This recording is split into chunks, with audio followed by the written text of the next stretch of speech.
Hi, this is Frank Radis for Red Touch Media and our continuing series on the future of content. And I'm here with Jesse Redness, who is the Chief Strategy Officer for Mass Relevance. Jesse, tell me a little bit about Mass Relevance and what your mission is. Sure.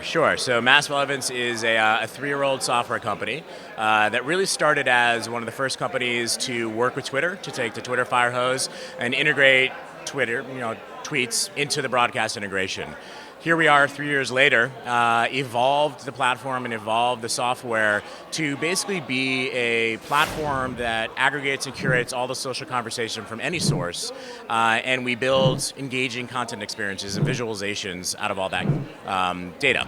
And so we're actually putting it not just into broadcast, but any screen, literally out-of-home billboards, touchscreens, mobile devices, websites. We're powering not only social conversation and visualization, but also driving those engaging experiences that you're going to see from HBO. And HBO Connect is powered by parts of Mass Relevance. Integrations that are happening directly into NBC Sports, ESPN, into platforms like Univision's site. So we're deployed across almost all of the major broadcast networks, actually all of the major broadcast networks, about 70% of the cable networks, and we work directly with brands as well. Pepsi being one of the major brands we work with, over 250 different brands, looking to bring consumers and fans into their content experience, showcasing what the brand means to the consumer and then what the consumer means back to the brand. So there's been a lot of talk recently about real-time marketing. How are you guys interfacing with real-time marketers? Yeah, so real-time marketing is fantastic because you're touching the pulse of what's hot and what's trending and what's happening. Every brand now wants to be part of that trend and part of the zeitgeist of cool. And we're bringing, as our name would imply, their brand relevance into that experience. So how can you utilize our platform to showcase not only the fact that a brand has some great amazing content and story to tell, but how can you tap into how fans are reacting to that content in a way that's going to empower the social media manager or the marketer on a team to understand those trends as they happen and then act on them. So not only does our platform help visualize, but our platform helps understand through data, insights, analytics, and presents them in a dashboard that people can visually see all these things happening and act on them. So there's been a lot of talk recently about big data, although big data really isn't a new concept. Why all of a sudden has there been so much interest in big data when it's always been a great research tool? Yeah, for me, it's not about big data. It's actually about the small data. So for our networks, for our brands, of course, they want to look at the kind of the massive trends that are happening. But in order to take action, you kind of need to dig in and look at the micro trends that are happening. And that's the small data. That's the really important things that are really meaningful to your brands and gleaning out those 3 or 4 KPIs that are important to you, not 500 that are important to everyone, and you can't really narrow things down.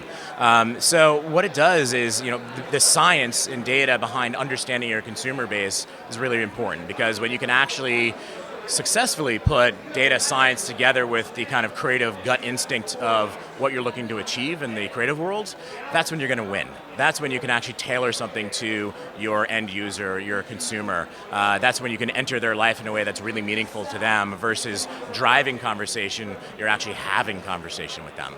So what does the consumer get? Can the consumer get for their data? Can they get some content? Can they get a product? How does the consumer end up being the winner in a situation like that?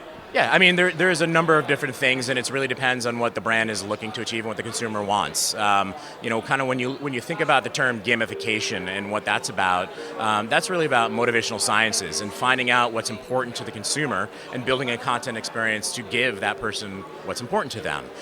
Sometimes it could be an achievement, or sometimes it could be attribution to the fact that they were part of a conversation or part of the content creation cycle.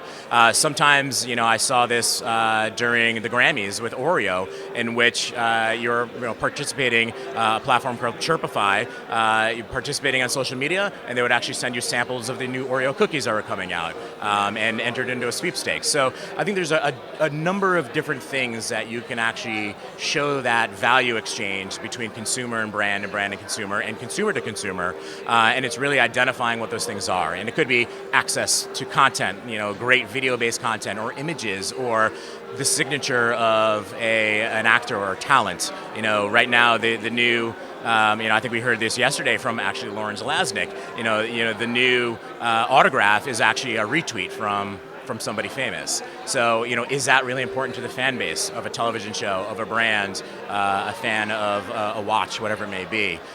So figuring out what those things are, identifying them, and creating a path so consumers can actually get that. Clearly everyone said the words content is king. Then we moved on to, well, it's content in context that's king. And then we moved on to it's content in context through conversation that is king. Where are we inside that paradigm? I think we're in the content and context through experience, not just through conversation. So the social world, I think when everyone was looking at it in the very beginning, it was very driven by conversation. Twitter, 140 characters, very textually based. Now all social platforms are really moving towards image-based content experience. We've got the video and image cards on Twitter. Facebook, with their new redesign, is very card-based and image-driven. They're actually giving more a favorable algorithm to images through their algorithm. Instagram, image-based, video-based platform, Vine, Snapchat, all of them. So I think that content and context into that experience, and as well as how you can drive engagement within the stream. So as you think about social platform, a lot of people are kind of looking at it as a lean back as well. A lot of people are looking at the stream, the massive passives on Twitter, where 5% of people on Twitter are the active people versus the 95 that are sitting back. It's now how you're driving more visually engaging experiences that people are going to want to lean back into and participate in the stream to increase that from 5 to 15 to 25 to 30. So it's not just a kind of a community and a social network of lean back people, it's participants. But then still, people want to watch and experience television. In the end, if we're talking about a broadcaster as a partner or a cablecaster as a partner, they're still going to be interested in watching television. How much of their time do they need to devote to, say, a second screen experience or to some other element that helps to collect this data beyond the actual experience of watching a television show? You don't have to dedicate any time to it if you don't want to. And that's the great thing about it, is that if you just want to sit down and lean back and veg out and watch your shows, I do it all the time. My wife and I will binge watch. We binge watch Orange is the New Black. We didn't do anything except for watch the show. We sat back, turned everything else off. But the fact that the experiences are there, if you want to lean into them, that's the user choice. And I think that's what's great about it, is that the user can choose how they want to engage. Well, see, now there's an interesting thing. Orange is the New Black automatically sends data to the provider because it is not a program that you've switched onto a television channel on an antenna that can't receive feedback. True. It's Netflix, and they're using their big data engine to understand the fact that, Jesse and Andrea are sitting down watching Orange is the New Black, but what they don't know is, and they probably do know this, the fact that my 3 little kids are watching my same Netflix account too. And so when they make recommendations for me, it's 90% kid shows intermingled with FX shows and Orange is the New Black, and it's kind of a hodgepodge. So if my little kid he has his own Kindle, launches the Netflix account from his Kindle, while you're watching Orange is the New Black. Yeah, all of a sudden he's like, wait a minute, what is this show that I'm watching? I'm like, whoa, turn that American Horror Story off. So it's interesting. But they've set up their personalization accounts where you can actually create profiles.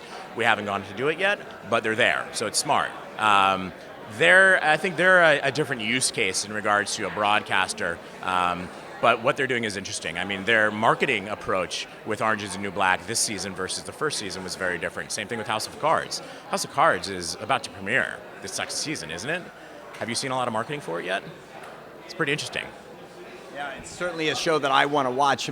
But it's interesting also because it's the kind of niche program that will survive based on not just quality of production, but word of mouth.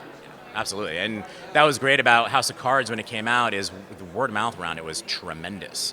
But in the long tail, it's how are you going to reactivate that same fan base that loved the show in the first place. So, some of the things that you're seeing across networks is the long tail engagement cycle of never off, basically. So it's no longer just about a 2-week ramp up to show, premiere, engage with the fans while the show is on, and then 2 weeks out. It's now 24/7, 365, in which you're fostering fan community, keeping them engaged. I see a lot of networks that had tremendous success doing that. You know, USA, Psych being an example of that, in which you're creating brand ambassadors, you're feeding them with content throughout the entire year, so that when the show actually comes back, they're at a fever pitch waiting for it.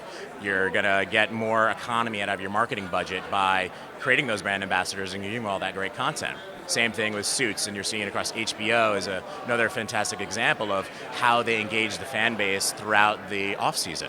And that's going to change the way that content creators are creating content. It's no longer just about our flight is 16-week episodes, or 16 episodes over 16 weeks. It's now, how can we actually take 16 weeks and then maybe we'll cut off 3 of those episodes and break them up so that they actually last 6 months and start seeding out content differently. I think Greg, one of the main show writers over at Banshee, is a great example of how he's creating secondary storyline on various social platforms to tell a secondary story to keep fans engaged in between episodes and after seasons. You have had a unique experience having been a marketing executive on the digital side at USA, in that you really can't achieve this, can you, without the actual buy-in of the producers and the directors and the talent and the people who actually make the programs. Yeah, that's absolutely right. It's we spent years going out to LA and sending team members up to Canada to be with the writers and producers, showcasing the power of social platform and digital content creation and the voice of the fan coming back and them being able to actually hear it, listen, see. And now I think that, what was happening 5 years ago, in which we were doing a lot of education and hand-holding, now show writers and producers are empowered and they want to do it, they love it. You think about how they toil over figuring out how they're going to cut scenes just to make a 42-minute episode for the hour. Now they can keep it all. Now they can figure out, how can I take more of that great story that I had to throw away before and create something out of it. And what's really interesting about that as well is how you then take platforms such as Mass Relevance to utilize and get those insights from the fans, so that writers and producers can actually see all of that. Sit down, actually log into a dashboard and understand, what's the voice of the fan saying? Did they like this narrative arc in our show last night? How can I engage with them, and how are they responding to certain character developments, color choices? I mean, there's so many different things that a real kind of data analyst can dig in to start to say, why is my stuff working? It's great, and I love doing it, and people understand it, but again, it's that marriage of gut instincts with data and science. So I think that really is the future of content. This is Frank Radis for Red Touch Media. See you next time.